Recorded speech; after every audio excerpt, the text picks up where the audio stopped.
It's no secret that Ubisoft has been struggling a little bit lately when it comes to financials, and now we are seeing the repercussions of that as Ubisoft and Tencent, have now formed a new subsidiary.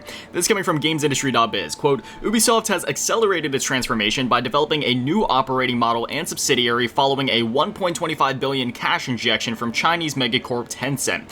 This subsidiary is based upon its Assassin's Creed, Far Cry, and Tom Clancy's Rainbow Six brands, arguably the developer/publisher's tentpole franchises. Through a formal and competitive process, Ubisoft selected Tencent to invest a minority stake of 1.16 billion euros, I think that is, aka 1.25 billion US dollars, to focus on expanding those games' truly evergreen and multi-platform ecosystems. Though the new subsidiary will be headquartered in France and 100% owned by Ubisoft, apparently.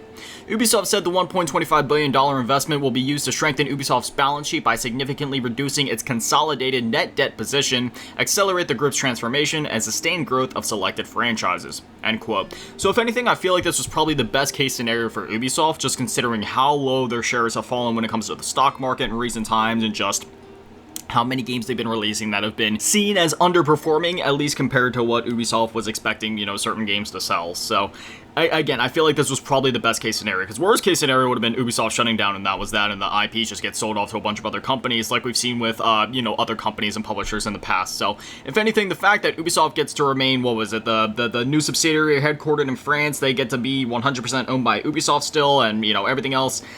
Again, I feel like this was probably the best case scenario, so we'll see what effects this has on Ubisoft going forward, whether that be positive or negative for their games, or if there's any changes at all on the consumer end.